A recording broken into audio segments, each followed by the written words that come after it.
Chapter 51 Objections against original sin.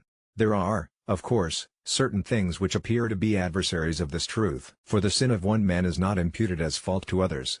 So Ezekiel says, "The son shall not bear the iniquity of the father." And the reason for this is that we are neither praised nor blamed except for the things which are in ourselves. But these are the things to which we are committed by will.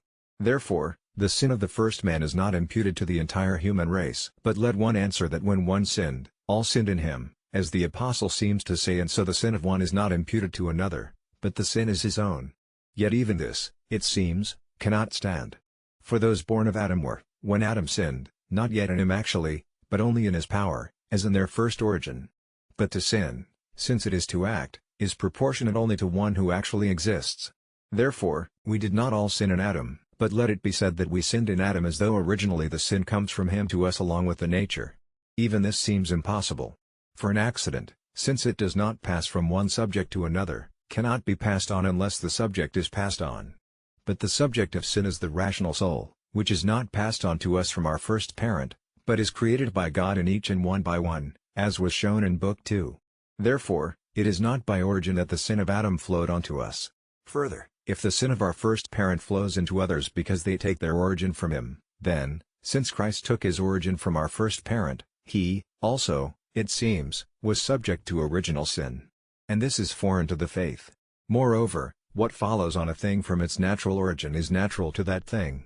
But what is natural to a thing is not a sin in it. Thus, the lack of vision is not a sin in a mole. Therefore, sin could not flow into others by reason of their origin from the first man. But let it now be said that the sin flows from the first parent into his descendants by way of origin, not inasmuch as the origin is natural, but inasmuch as the origin is vitiated. This also, it seems, cannot stand. For a failure in nature's work takes place only through the failure of some natural principle, due to some corruption in the seed. For example, monstrous births in animals are caused. But one cannot grant the corruption of a natural principle in human seed. It seems, then, that a sin does not flow from the first parent into his descendants by a vitiated origin. Once again, the sins of nature, appearing among its works by the corruption of a principle, take place neither always nor frequently except in a few cases.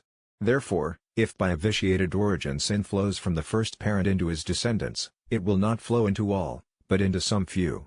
And if, furthermore, due to a vitiated origin, a failure appears in the offspring, that failure ought to be of the same genus as the vice which is in the origin, for effects are conformed to their causes. The origin, of course, of human generation, since it is a perfection of the generative power, which shares reason not at all, can have no vice in it which belongs to the genus of fault. For only in those acts can there be virtue or vice, which are subject to reason in some fashion. And so one does not call it a man's fault if, due to a vitiated origin, he is born a leper or blind. Therefore, there is no way for a blameworthy failure to come down from the first parent to his descendant by origin. Yet again, nature's good is not taken away by sin.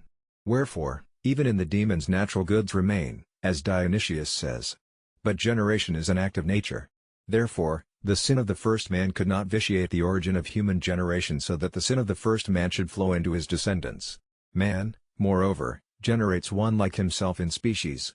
In things, then, which have no bearing on the generation of the species, the son need not be made like his parents. But sin cannot bear on the essentials of the species, for sin is not among the things of nature, rather, it is a corruption of the natural order. There is, then, no necessity that from a first man sinning other sinners be born. There is more. Sons are more likened to their proximate than to their remote parents. But at times it happens that the proximate parents are without sin, and even in the act of generation no sin takes place. It is not, therefore, by the sin of the first parent that all are born sinners. And again, if the sin of the first man flowed into others, and, on the other hand, the good is more powerful in acting than the evil, then by so much the more was the satisfaction of Adam, and his justice, transferred through him to others. If the sin of the first man, moreover, was by origin propagated to his descendants, by an equal reason the sins of other parents passed down to their descendants. And in this way the later would always be more burdened with sins than the earlier generations. Especially must this follow if, in fact, the sin passes on from the parent to the offspring, and the satisfaction cannot pass on.